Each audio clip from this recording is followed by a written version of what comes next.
do I love the moment by moment, or do I love what I'm hoping the outcome will be? That's a question I'm asking myself constantly. Hi, everyone. I'm Amy Devers, and this is Clever. Today, I'm talking to Dallas Taylor. Dallas is a professional sound designer and the host of the award-winning podcast, 20,000 Hertz, a lovingly crafted show that explores the stories behind the world's most recognizable and interesting sounds. If you've yet to listen, I highly encourage you to add it to your queue. Each episode is a joyful and fascinating little vacation into the world of sound that will leave you listening to the world around you in richer detail. The podcast won Best Production and Sound Design at the 2022 AMBI Awards, the Oscars of podcasting, and it was the People's Voice winner for Science and Education podcast at the 2020 Webby Awards, which honor excellence on the internet. In addition to 20,000 Hertz, Dallas is also the founder and creative director of Defacto Sound, where he's led thousands of high-profile projects ranging from blockbuster trailers and advertising campaigns to Sundance Award-winning films and major television series. Just to give you an idea, in 2021, Defacto worked on more than 800 Netflix trailers, including for the mega hits Squid Game and Ozark, and more than 100 HBO trailers for such programs as Game of Thrones and Harry Potter Return to Hogwarts. A self-described sound evangelist, Dallas is a sought-after speaker at conferences, a regular contributor to major publications, and a respected thought leader on the narrative power of sound. He's also a genuinely warm, interesting, and thoughtful person with a powerful story. I could have talked to him for hours. Here's Dallas.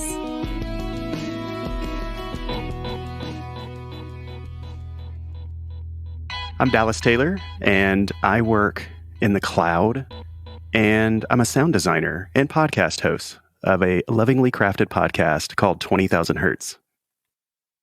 Big fan. I always like to learn how you got to be the you that you are today by going back to the you that you were. Can you talk to me about what it was like growing up and what your hometown, your family dynamic, things that made impressions on you as a child? I grew up in the Mississippi Delta on the Arkansas side, so in and around Memphis, Tennessee, so a very poor area. I didn't really have a super close-knit family. They worked a lot to provide. And I wasn't really great at anything in school in particular at the time. I didn't gravitate toward grammar or writing or history or math or anything. But when I was in 6th grade, I learned of band. And I went in and I tried percussion because that sounded fun. And then I tried the French horn, which I adored and I still adore, but eventually landed on the trumpet. And when that was really the turning point in my life into this whole world of music and sound, because miraculously, and I have no idea why, I was extremely good at it. And it was the way that I expressed myself was through that trumpet. Can we unpack that a little bit? Because I think it's amazing that you've found your love of sound in 6th grade. That's a nice, formative year to find it and be able to work on it. But what was it like to sort of surprise yourself with being a trumpet prodigy, like with a talent you didn't even realize you had that grew so quickly? Not saying you didn't work at it, but because it came to you in such a fluid and intense way. What was that like? And did it feel like you were swept up in a river? At the time, I really didn't know what to think about it at that age. I've spent the rest of my life really analyzing that moment. And I think even today, I'm discovering what was happening in my mind then. I remember maybe it was 1st, 2nd, 3rd grade, taking some sort of how do you learn test in school. Mm-hmm. And I remember that I was a very strong oral learner, which means through the ears. Yeah. I always had difficulty reading text, and I still do today. And so most of the way that I consume information is through my ears and conversation. Mm-hmm. And that must have something to do with it because I've always had this very strong sense of hearing and emotion toward music. I listened to such a huge, wide range of types of music, and I did at the time too. And it felt like it was this thing that I didn't have to speak to really communicate Yeah. what I felt because I was very quiet, like very shy kid. I didn't talk a lot. I remember that was like this outlet where it was so encouraged to feel music and perform it. And it wasn't something that I was like demeaned for it or anything. It was like in this really poor, tiny, small town of Hughes, Arkansas. Somehow I had a band director who just absolutely just loved music and just encouraged me in these really incredible ways and went out of her way to nurture me in that. And at the time, I just didn't know what was happening. But then looking back, it's so clear how many people in my life saw that little spark. And it was really special. At the time, I was very aloof. Hmm. I just remember being really good at it, enjoying it. I didn't have any nerves or anything. It came to me very comfortably. All of my friendships revolved around band, all of my after school activities. And that just led all the way through middle school into high school. I was involved in all region and all state and met all these kids from all over the state that were, very like-minded.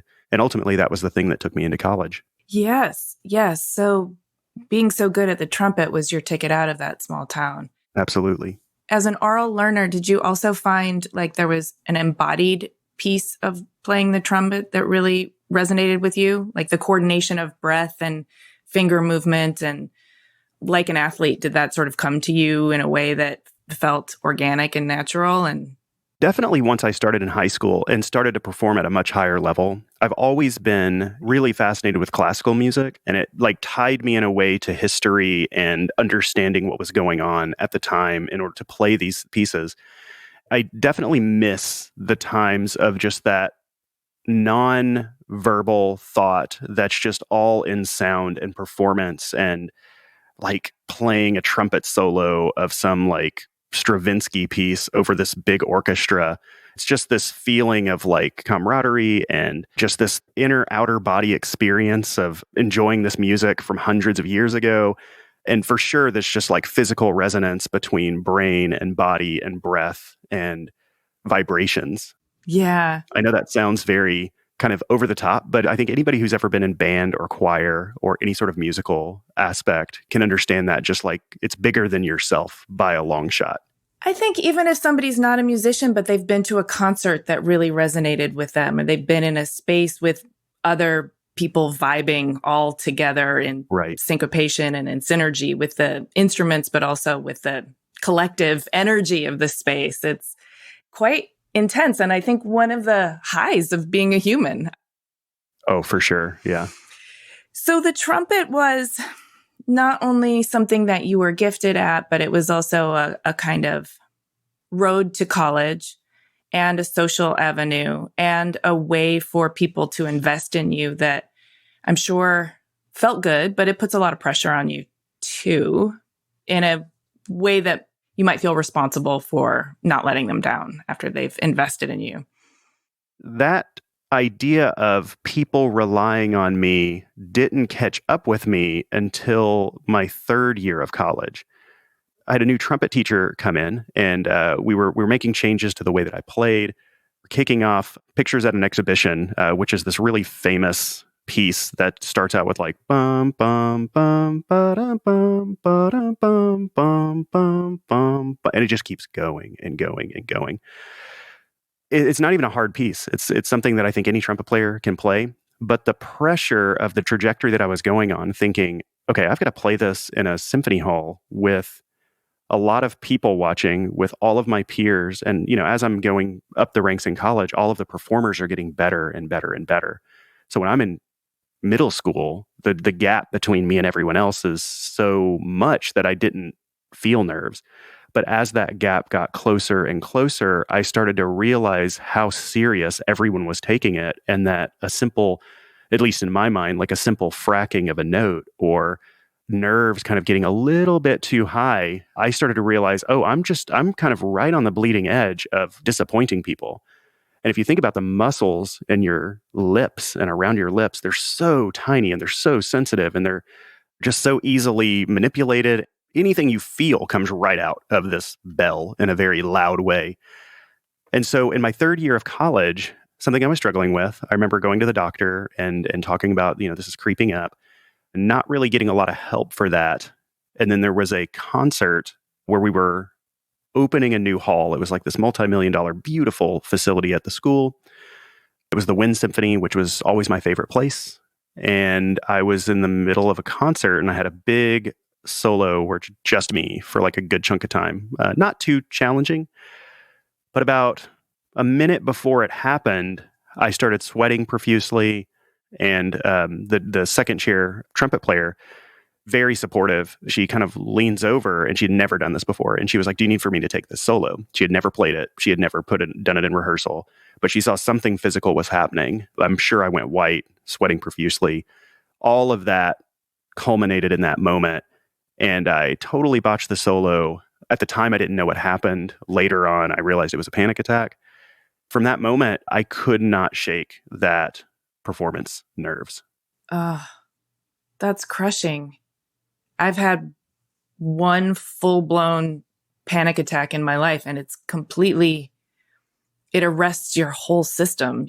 And after you have one, then there's the fear of having another that in it of itself is sort of exponential.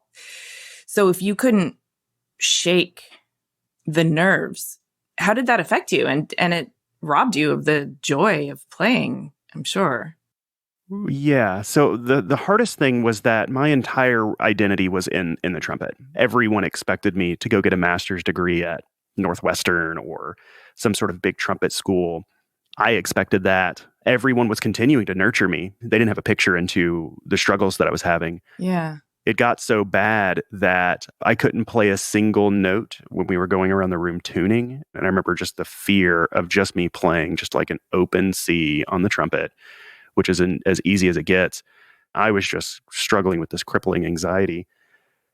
And so it was a very quick turn there in the last year and a half of school where I was trying to check all the boxes. I know I'm a good performer, but I can't be in a performance situation where these teeny tiny muscles give me away. And so I was trying to figure out what can I do to get around that. And at the time, I thought a lot about it, composing music or conducting. And so that's kind of where it started right before I pivoted into audio. I am worried about the anxious part of you that wasn't getting enough help.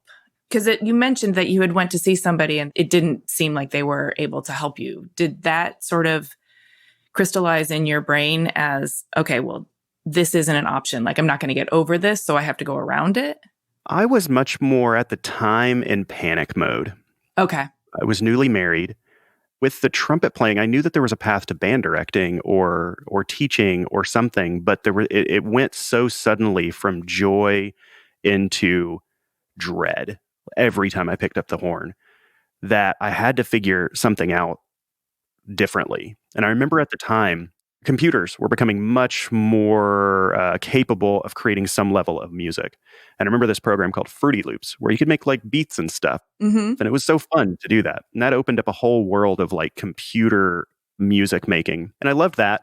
So somehow kind of made it through that last year and a half with anxiety. And I got an internship pointing a camera at a news anchor for a news station. And the only reason I even did that, because I had no interest in being a camera person, I knew that there must be an audio person within 50 yards of that camera. And it was the best shot that I had. So I went and did this immediately, in hopes that the audio person would take me under their wing. He did. He was lovely. I think just anytime an audio person sees another person who has this interest and this joy in their eyes of learning about that, I think most people want to help. And really, like, that was my start. Simultaneously, I was going to recording school, just like a summer course where I could just learn about like the basics of signal flow and wires and physics things. Okay. Which, side note, I learned more about the physics of sound in my first couple of days of recording school than I did in all of music school, which is shocking. I think way more effort should be spent in like the physics of sound and how it works in music school, because there's so many aspects of how that influences how you perform. Do you want to elaborate on that? Yeah. Tell me about it.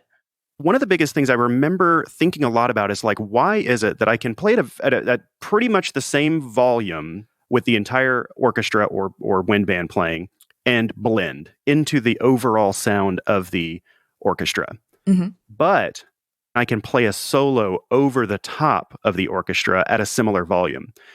And what I had learned in recording school was that, if you're a trumpet player, if you're any like instrumentalist playing a solo, what you do to your mouth and your body is you're kind of EQing and brightening your sound. Because, if you think about being in a large room at, say, a party, what do we do with our voices to try to cut over everyone? You make it higher pitched, you make it kind of tinny sounding and thin to just really cut over everyone. That's why your voice hurts after you attend an event like that. So that's what was happening with the trumpet, is like I was essentially shaping my, the mechanisms of my throat and my mouth to brighten the horn sound to where it could cut over the symphony.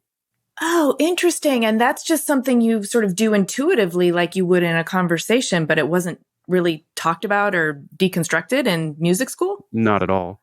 Fascinating. Even just the idea of like A440, like what does the 440 mean? It means, 440 hertz, which is a frequency. And all of this stuff seems so relevant to music school, but there's a huge gulf between performance and physics, let alone the huge gulf between the things that no one talks about, and that's performance anxiety. Yeah. When I've talked about this before, it is shocking how many musicians come out and go, I struggle with this too, but I've never told anyone. It's like a thing that musicians, I think to a certain extent, are worried to talk about because it instills fear maybe in themselves and the people around them. But for me, I needed to talk through that to understand like how I'm going into it, what the audience is there for. I remember thinking a lot that the audience was waiting for me to fail, which is a complete false lie I told myself. But I think all people that go into public speaking, like there is this idea of like, they're just waiting for me to make a mistake or to flub my lines but that's not it at all. Audience is like, they want to like you and they want to hear what you have to say or hear what you have to play. And we can get so sabotagey of ourselves when we listen to those voices. The audience is cheering you on. Yeah. They love you. And even if you make a mistake, they still love you and they still understand where you're coming from. It's not an emotionless crowd. It's a crowd that all understand like the humanity and the passion and if you make a mistake, they know that and they don't want to. Yeah. No one's being cynical about it. Everyone's there to enjoy. Same thing with public speaking. It took a long time to like kind of unpack what the relationship is between an audience and some level of performer. Thank you for sharing that kind of challenging situation. I mean, when we deviated into the physics of sound, you were telling me about how you did a hard pivot into conducting, but then went and did an internship operating a camera for live newscasters specifically so that you could get near the sound operator and work with them. So that turned into something clearly, because here you are now. Can you talk to me about that early phase of your career and how you created the path that you're on now? When I went to recording school, there were two paths you could take. You could take the music path and kind of become a pop producer or a hip hop producer or, rock producer or something like that. Or you could take the post-production audio path. And when I went there, I was 100% music. That's everything I loved. But when I got there and I saw the culture of music recording, I did not like it. It felt more performative, like you had to be an artist and have a persona unto yourself as a producer in order to do the job. And I'm much more reserved and I guess like more of like a scientist and a tinkerer, and I want to ask questions and I want to figure things out. But it felt to me like it was much more of this like, we're going to come in the studio and we're all just going to be like, who is the coolest in the room? And I'm sure there's producers and things that are not like that. So I just felt like a complete fish out of water, especially coming out of classical music into this world. I almost had to like mold myself into the personality of the artists, and I didn't love that. Okay. But meanwhile, I look over here to post-production, and it was like all these like sciencey, engineering, creative, reserved people. And I was like, okay, that's definitely me. And so I immediately kind of pivoted. I was like, I'm post-production audio, sound design. I learned very quickly about the influence of sound in movies and TV shows and commercials. And it was like, I realized like sound design is the magic behind all of this. You don't see it. Yeah. When you're thinking about a magic trick, it's like you're projecting this beautiful thing to the audience with your hands or whatever. Mm-hmm. But all the dirty work is happening behind those hands. Like you're doing so much sleight of hand and hiding little things that if someone's behind you, they see all the dirty work. And that's the way I felt about sound. It was like, it's extremely flashy, but no one pays attention to it for the most part. Yet it has such a huge influence. And I loved the hidden nature of it that's so overt and out there. So that was it. So I needed to do really anything I could do to make my path to most likely Los Angeles, where all of this stuff was happening. Okay. But I didn't know how to get there because at this time I was in Texas pointing a camera at a news person. Okay. But what I loved about that is that it felt like performing when I did live TV. That's what I started doing. I was prepping, I was plugging in cables, I was miking, the news people. Then, this 30-minute segment would come up for the news and it was all live. And it felt like I did performing in a symphony. I'm in sync with the director and the technical director and the stage manager and the anchors. And I'm getting mic checks for people out in the field. I'm talking to producers. I'm doing so many things. But the difference is that when my hands shook, because they did, I just took my fingers off the faders and no one could hear it. Right. And so that was something that I remember feeling so good about. It's like I could be nervous, I could shake, but like all I had to do was just let go and it would all be fine. So that led me out to LA, where I started doing news. I started doing entertainment shows where like celebrities would talk about their latest projects, where I was miking them up and still doing a lot of mixing live before I went to post-production. For context, this would have been like 2005-ish? Roughly, yeah, 2004-ish, 2005-ish. Okay, so this is the era of tons and tons of cable channels, but pre-streaming, yes. Right. That's what took me out to LA. Funny enough, my very first job in audio, and I adored it, was doing live news for Telemundo. And I don't speak any Spanish. And it was so fun. I met so many incredible people. I miss them dearly. But luckily, all of the anchors spoke just absolutely crystal clear Spanish, and I could follow the teleprompter. And so that is the job that took me from Texas, because at the time NBC had bought Telemundo. I got that job because they didn't need another person at the NBC station, even though I eventually kind of filled in.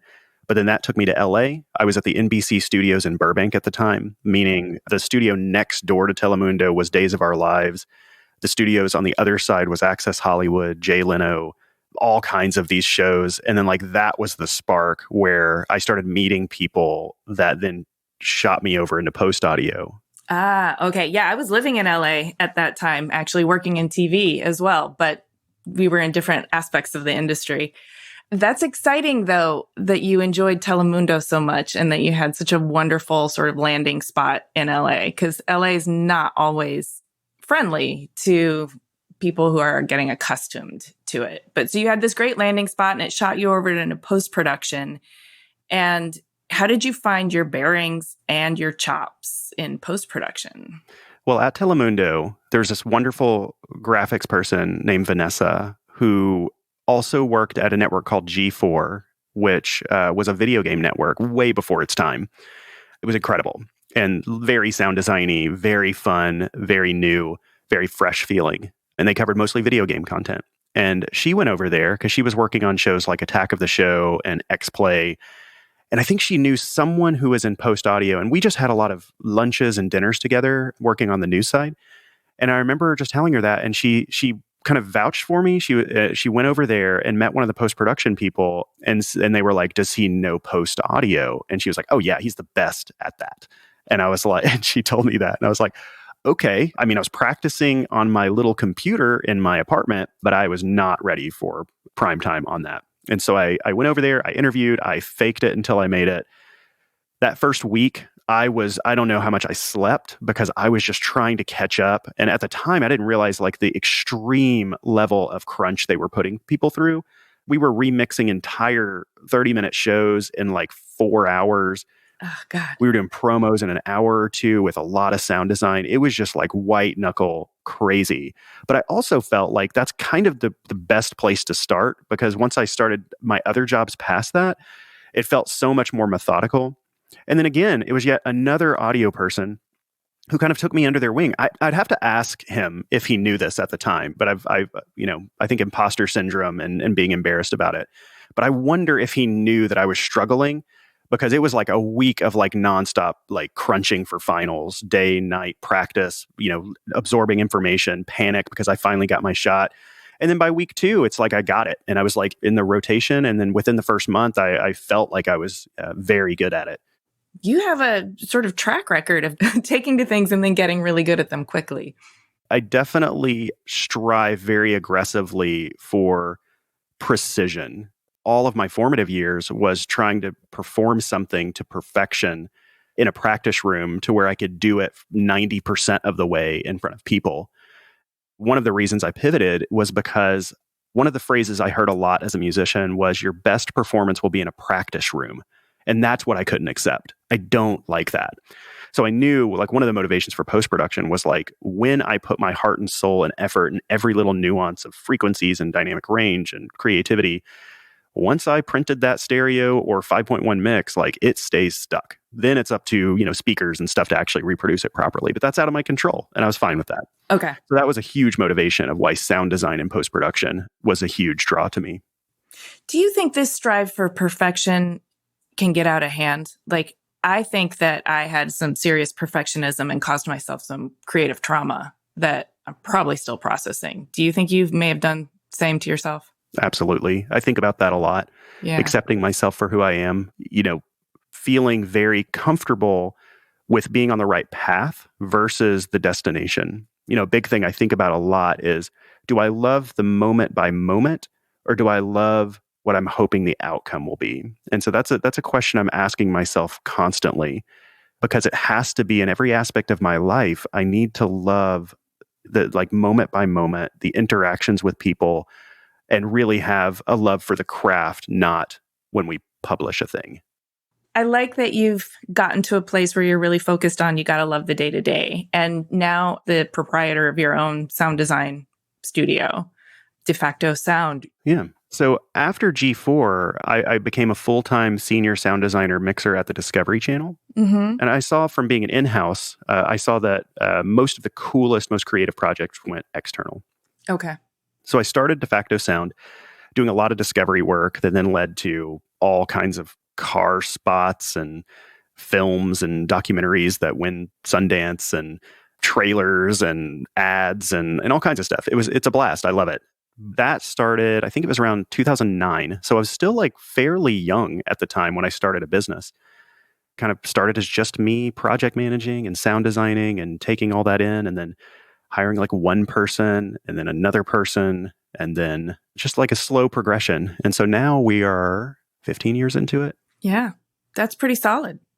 I still feel terrified all the time, hoping that that people still need things to sound good. You know what? I'm so relieved to hear that. I'm so relieved to hear that. I still feel terrified all the time, too, when I do it. Especially like as cable TV seems to be just crumbling in front of us. Yes, but you seem to have also gotten in good with the streamers and brands that need advertising. So are you feeling the effects of cable crumbling underneath you? So this is really where 20,000 Hertz comes in, because I ran Defacto for about 7-8 years before I started making a podcast.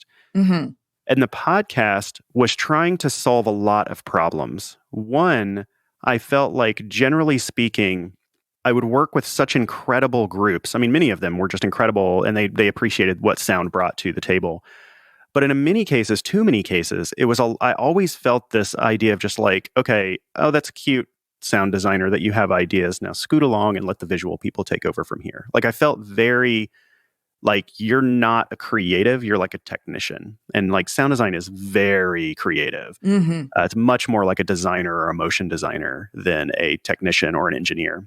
And so there was that aspect of it.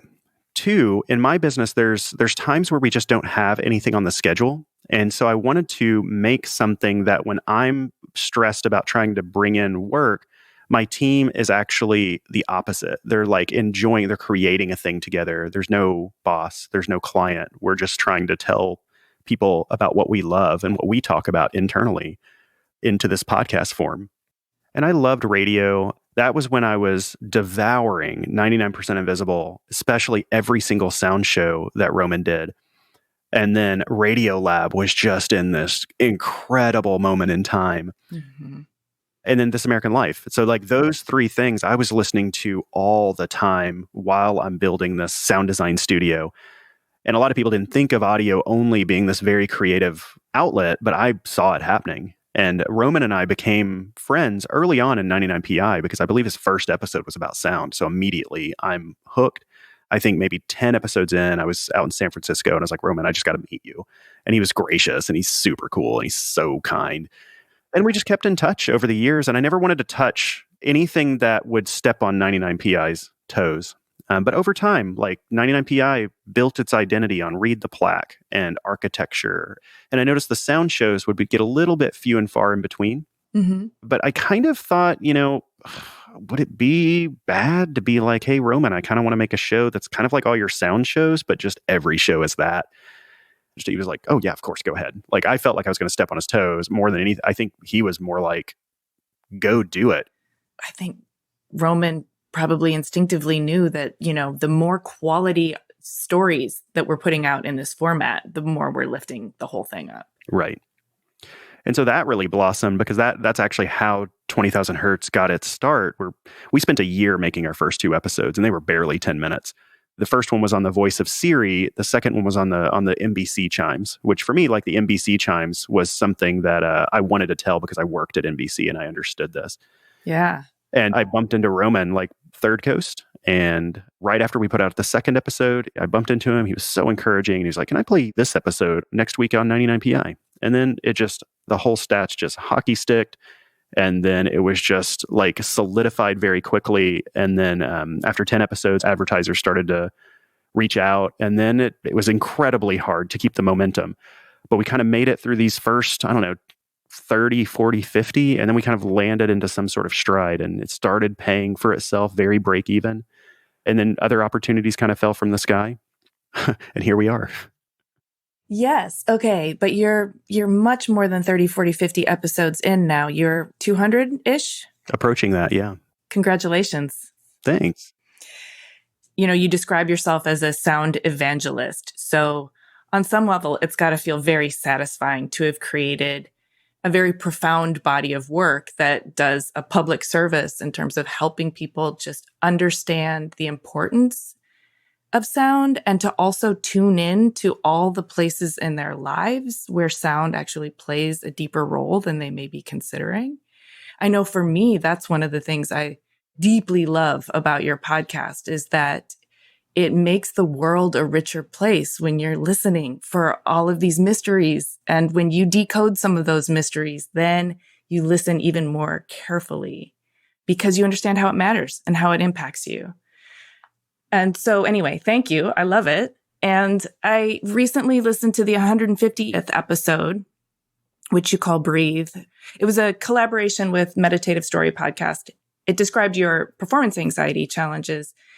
And it was such a beautifully crafted story and so exquisitely human that it moved me to tears. And I'm sure I'm not the only one. I am interested from a creative process standpoint, how that collaboration came together and what it was like for you as a kind of private person to reveal yourself so candidly to an open public. So to paint the picture, in the show, I'm not the star. The star of the show is the sound or the concept. And so I've always tried to make sure that that's out front because it's all about the sound itself. And so we've done 149 episodes where I'm not the star. I'm the narrator. I'm the guide. And then I meet the people from Meditative Story and they said, oh, we need to, collaborate in some way. We have Spark and Fire. We have this. We have Meditative Story.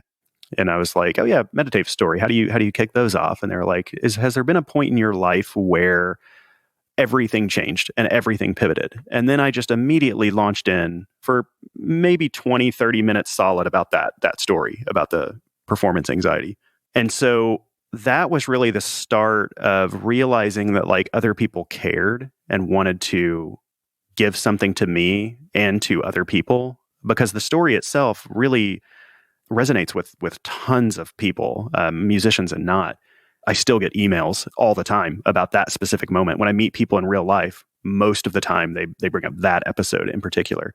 And it was something that was somewhat strategic, because I was like, I don't want to talk about myself, or like I want to delay that as long as possible. So 150 episodes in was when I finally put that out there, because I felt like it'd be more powerful. Like, I'm not the star. I'm not the star. I'm not the star. Okay, I'm going to put this here, and it's deeply personal. Like, who is this voice that doesn't ever talk about themselves?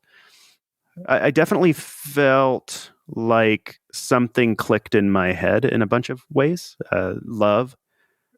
I think that's like when I'm working with another podcast, like there's this aspect of economics to it too. Like, they have an audience, I have an audience. We want to trade. We want to make sure that like everyone loves like each other's work and all of that. But when things work so perfectly in this situation, it was way more than like a swap. Like, these people genuinely cared about the story, and you could see it in every word that they said. And so I felt like when I read that script, I felt an immense amount of love from the writers directly, that they heard me. Wow. Being heard. And I think being heard is such a gift. Let someone speak and let them be heard. Like, and I think that's one of the biggest things I learned, is like, listening is an act of love. And they did that for me. Listening is an act of love. I 100% agree with that. I also think more of us need to be heard than we're even really aware of or entirely conscious of. I mean, one of the reasons I started this podcast is I feel like creatives frequently only get talked to about their output, and they don't get talked to about their whole humanity and who they are. I personally feel like when we connect through the human to the output, then we connect more deeply. And if we can connect to the humans who built the world around us, then we can connect more deeply to the world around us, and we can be more intentional about how that world starts to take its shape.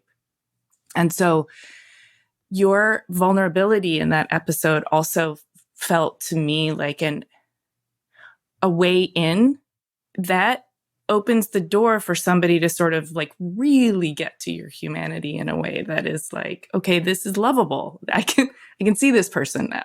Everything you just said was very lovely. That's not the way that I necessarily thought about it. I just remember going, I struggle with this deeply.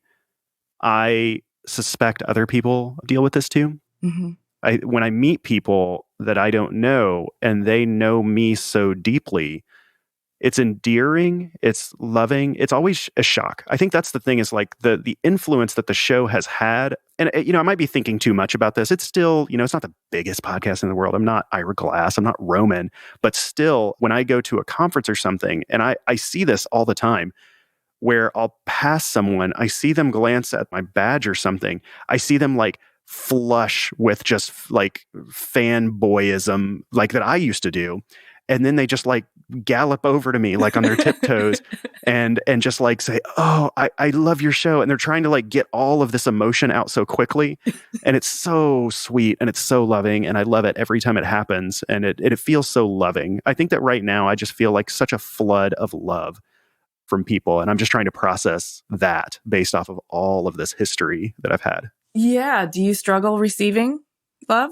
Absolutely. Yeah. Yeah. So how are you working with yourself to open up and actually soak it in? Well, I'm a big believer in cognitive behavioral therapy, talking it out. I think talking to a therapist is great. If you don't have opportunities to or trusted people who will listen for long periods of time and let you get it out, I think that's a big part of my life, is just having people or a therapist or someone who will listen.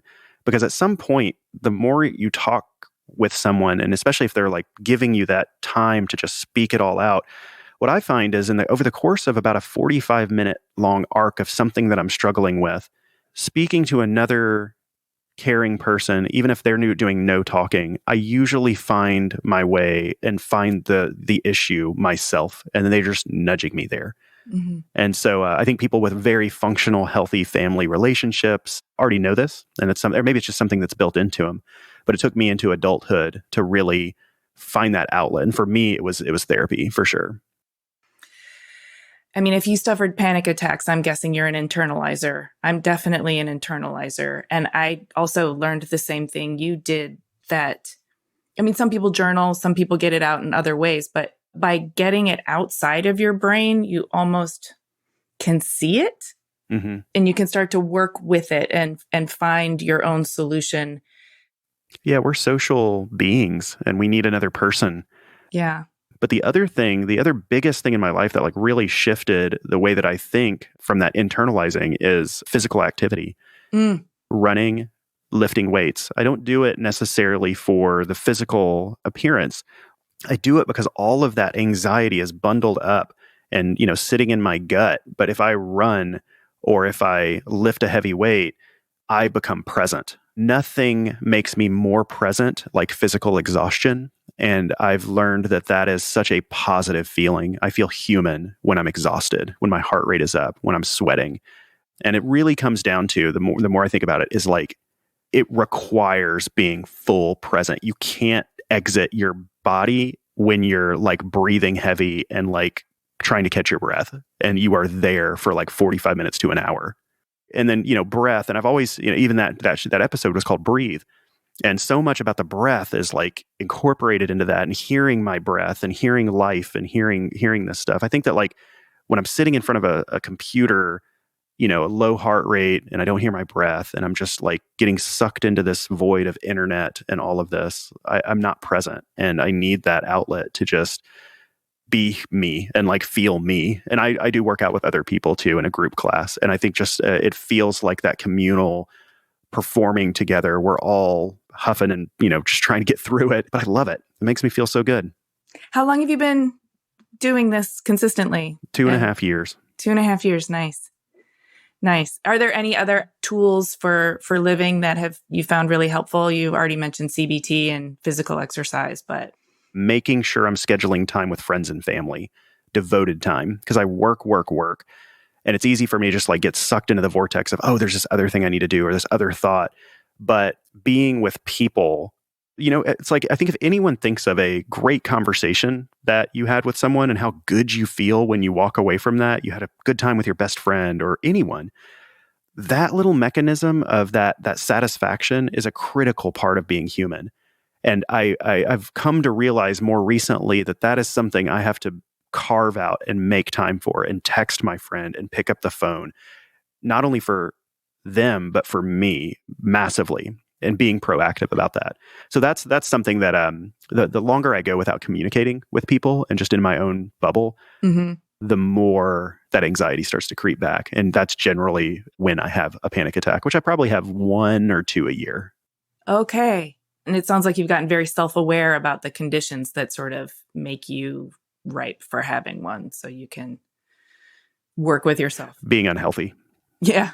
Okay. Bad food, putting bad chemicals in the body, drinking, not having physical activity, not talking to people, like all of these things just all start to add up. Yeah. And one by one, I've attempted to shed every single one of those because really it's like all of that is masking something else. And it's scary to go back to just who you are. Like, what are you trying to mask? But like, I've got to confront it. I've got to understand it. And I've got to communicate it. And when I communicate it and I confront it, it's always there. But like, I feel, like a big chapter turn at that point. Nice. I had no idea that this conversation I thought I was going to be like, oh, the sound of windows. Da, da, da, da, da. So this is very cool. Oh, good. I'm glad you're enjoying it. I totally am. I hope people want to hear my podcast after this, because there's a couple deeper episodes, and I try to weave a little bit of that, like, deep stuff, but it's so different. But I love talking about this stuff. It's my public persona is very much like sound designer, sound. But deeply, I want to care for people, because really 20,000 Hertz is all about helping people to feel more human through their sense of hearing. Mm-hmm. We do this well with our other senses. We're very visual creatures, and I love visuals, but we all have like a sense of style, and it makes us feel a certain way. And you don't have to be like an expert in visuals or a designer in order to design your home or know what colors you like for the paint colors. With a sense of smell, like, you don't have to be an expert in how that works in order to like enjoy the smell of lavender or a perfume or something like that. But with the sense of hearing, we're pretty far behind those other senses. Societally, it's kind of like relegated to like a mystery wizard audiophile in a dark room who like don't poke the bear and like they know all about sound and no one else does. And my whole mission with 20,000 Hertz is to let everyone know that there is no mysticism behind sound. It is right there and it is just as accessible as all four of those other senses. And you can feel more deeply and ultimately become more human by opening up and becoming more conscious about that. Thank you. I also don't want people to feel like the podcast, it's too serious when it really is a joyful listen. But I do appreciate when you talk about yourself humanly, I feel like your passion comes through and I feel like passion is contagious. So I always really love to hear people's stories in their own words for that reason. So my background is in furniture design, but so I think about the built world all the time. And one of the things that I'm like particularly frustrated by is the way that we've been so unintentional about like the acoustics of our city and the noise pollution and how all of our machines and leaf blowers, but even our buildings are clad with things that I'm sure make sound even worse. And so it seems to me if we just got more intentional about it, we could actually be so like live in places where the sound is actually so much more harmonious with our physicality, with our humanity. I have so many thoughts on this. So we'll talk about interior then exterior. Yeah. So interior, everything is pushed so much toward minimalism and hard surfaces that these environments sound so bad. Like they're so reverby. But if you ever go to like a 3 Michelin star restaurant, like part of it is like you have to make sure that it's intimate and that I can talk at this level and you hear the other, you have an intimate conversation. Yeah. Because, if you're going out with someone, there's so much nuance to the voice. And if you're having to yell, like so much of that is lost, some of that connection is lost.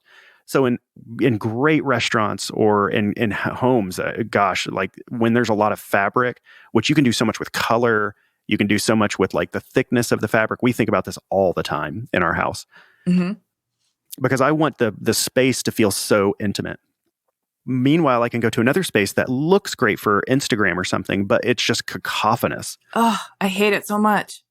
And so I think my hope is that through making this thing and getting normal people in tune with their sense of hearing, they'll start to notice more of these things. And as you notice these things, then you start making design choices based off of that. And so for us, we love the look of a wood floor or, I don't know, drapes, things like that. But like we make sure that we pick very like thick rugs, very plushy furniture. I think we even have like these very textured types of soft types of artwork. Home just feels so much more just like a warm hug place when it's very intimate. Yeah. From the sound. And then there's other places I'll go that's like very cacophonous, very loud, very hard surfacey, where it just doesn't feel friendly. It's cold because of the sound, but most people don't realize that. And so I'm hoping that the trend of minimalism and this open office design and all of this stuff really pivots in the other direction with fabric, texture. I think that color will come with that because that then opens up that whole door to that aspect. So I think that, restaurants in and of themselves are just, can be nightmarish with sound in general, with just so much reverb and stuff. But I also know that like, it's difficult to have tablecloths everywhere or fabric because people spill things and all of this. But there are a lot of places that try. And then externally, I always think of Manhattan when I'm thinking of a city. Yeah.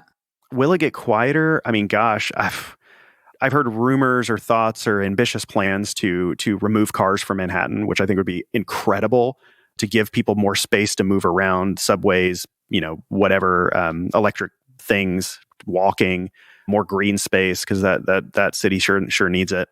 Cars are really what make up most of that noise. I don't really even mind the sound of chatter and people talking and someone yelling over here and someone kind of laughing over here. That's not the problem. Yeah, it's like the machines and the anti-human sounds. And just honks. And like the honk sound itself is so aggressive. There is no like nuance between like, hey, just want to make sure you saw that light. And Yeah. I hate you. Like there's no nuance between the two of those. So it's just like these sounds that are just like, I hate you, I hate you, I hate you, I hate you, like constantly in New York City. And I think that energy kind of like can be contagious. But imagine a world where like, the cars are out of Manhattan. You then have much more space for like mass transit, more walkable. I assume that you'd probably get a lot more vegetation in the middle, which would, gosh, be such a huge bonus for that city. Yeah. And that vegetation itself, more trees, like anything that's just textured from those hard surfaces is just going to soak up sound. So there's certainly a world where like downtowns and cities could be incredibly sounding places. But we either need to, step one is if everything was electric, but the problem with that is like at a certain, I think it's 22 miles an hour and below, you by law have to have a sound for pedestrians, which makes sense. There's a thing with motorcycles that says like loud pipe saves lives. Oh, yeah. And with cars too. So if we have Manhattan and we have electric cars, we're gonna have a lot of like whirring, Right. like it'll be a different sound, like whirs and like spaceships and still honks, because we know that that's going to be the case there. If you remove them entirely, it's a whole new world. But I think that people are just going to get to a breaking point. Like there's so much stimulation, and I'm hoping people, at least through the podcast or through speaking, start to understand that like you can turn all that noise down and become like much more calm just by kind of eliminating the racket that's happening all the time.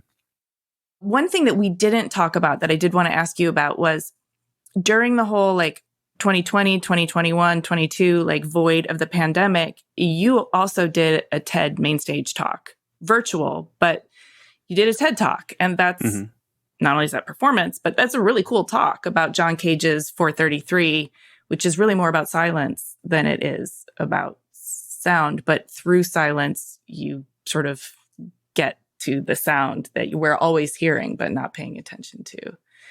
Yeah. I love that you brought this up because it's one of my favorites. So first, I will say I was, with the history of panic attacks, I've found ways to public speak. I do public speak a lot now. I know kind of how to get through that. But I was petrified when Ted asked me to be a main stage speaker because I saw the red dot, I saw all the people, I saw the cameras, I see all the views on their site and on YouTube.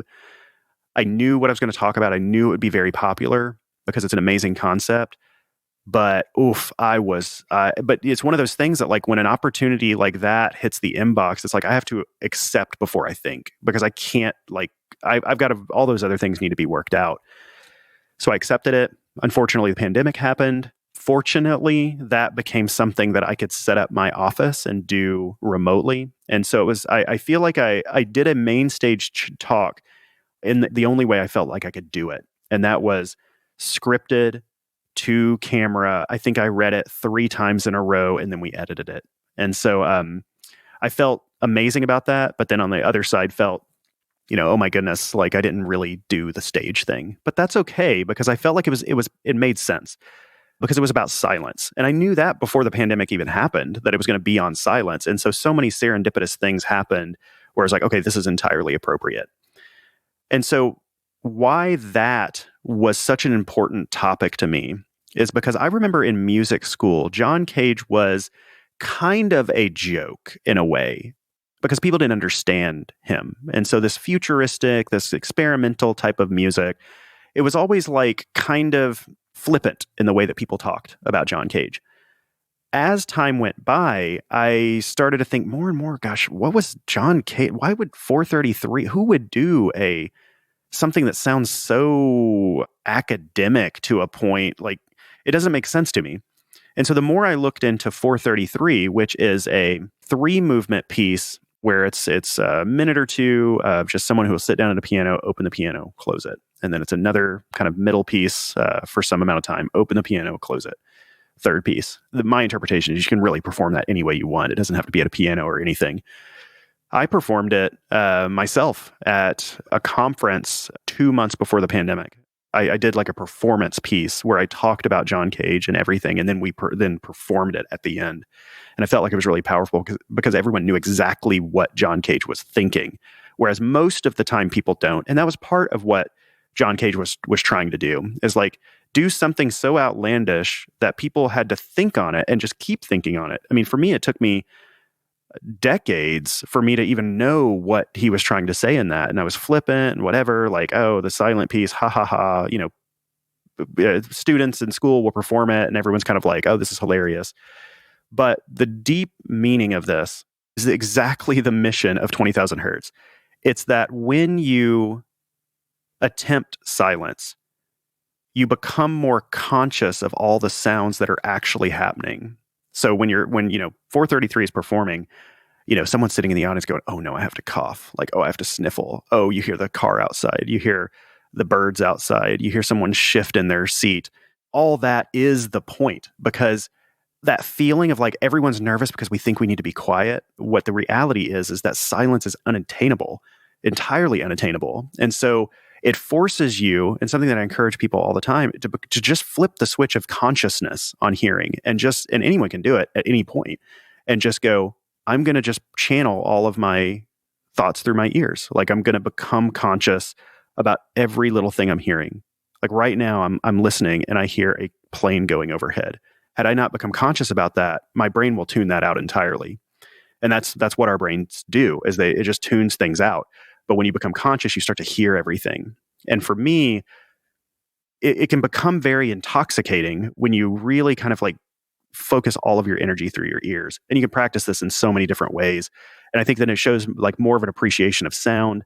And just to for anyone who's unaware of, like, silence is not attainable. The air around us is just transmitting so many sounds. Unless you're in like a anechoic chamber, which I've been in before, which is testing rooms where it's like every bit of sound is entirely removed. But even in the anechoic chamber where there is no sound happening, you can't get away from sound, because you hear your heartbeat, you hear your breathing. I had a recorder with me because I was recording a podcast. I could hear the internal mechanics of the recorder. It was profound. And so many things, like in that environment, like really solidified, like it is, for anyone who has hearing, silence is virtually impossible to have. And so John Cage, being like a composer, was trying to say that like all sound is worth it, like unto itself. Like sound is is something that we can tune into and just become more human. And that's what resonated with me. And once I realized that what John Cage was saying in this kind of joke piece is exactly the mission of my podcast, like that's where the collision course happened and the aha moment. And I wanted to tell everybody about it. Awesome. Well, we're glad that you did. It's definitely a wonderful talk. And it's nice to enjoy. You're in your space and there is a kind of comfort exuding from you, but also a real, and I mean this in the best possible way, a real nerdy passion about the subject matter. I hope so. Yeah. It's awesome. So, I mean, I would like to know if there's anything about your story that we haven't covered that you think should be revealed. I love the question because it's the last question we always ask too. In podcast form, it's so good because usually what happens, and I'm doing it right now, is I lean back and I try to think of everything in my life. And then oftentimes, and I'm not going to guarantee I do this, somebody will then like summarize something so beautifully. Now I'm so conscious of it. So I know I'm fourth walling really badly right now. Sound doesn't have to be overly academic. My favorite sounds in the world are hearing my kids laugh or sing or talk to me, or my friends' voices or my family's voices, and just people that I love. And for me, I wish I would have taken time to interview some of the people who have passed that I love, just to hear that intimacy in their voice again. I wish I would have saved more voicemails, because so much comes back just through that hearing their voice, and there's so much beauty in the human voice. There's so much music in the human voice, and we can practice it, and you can hear it from other people. That's something I think about a lot. Is I just love the sound of humans and their voices, and there's so much love and not love and performance even in that. So I think people think, oh, I'm not a musician, but if you even speak out loud, you're performing all the time. And so embrace it and listen more deeply. I've loved listening to you, every word. It's been really, really beautiful. Thank you so much, Dallas. Well, thank you. And the last thing I will say is go subscribe to the podcast. It's very fun. It's very fun. It's There's some introspection, but it's we try to make it in a way that's a joy. It's entirely focused on sound, or a sound being the star of the show. I want to focus all of that effort into listening, becoming more human, and most of the time, deep joy. It is felt, and it is an escape, and it also feels nutritious at the same time. So congratulations on that. And we will make sure to include a link to subscribe in the show notes and in the description of this so people can get there easily. Thanks. Well, this was so fun. Hey, thanks so much for listening. For a transcript of this episode and more about Dallas, including links to his work in 20,000 Hertz and a bonus Q&A, head to cleverpodcast.com. If you like Clever, there are a number of ways you can support us. Share Clever with your friends. Leave us a 5-star rating or a kind review. Support our sponsors. Or hit the follow or subscribe button in your podcast app so that our new episodes will turn up in your feed. We love to hear from you on LinkedIn, Instagram, and Twitter, X. You can find us at Clever Podcast, and you can find me at Amy Devers. Please stay tuned for upcoming announcements and bonus content. You can subscribe to our newsletter at cleverpodcast.com to make sure you don't miss a thing. Clever is hosted and produced by me, Amy Devers, with editing by Mark Zurowinski, production assistance from Ilana Nevins and Anushka Stefan, and music by L1011. Clever is a proud member of the Surround Podcast Network. Visit surroundpodcasts.com to discover more of the architecture and design industry's premier shows.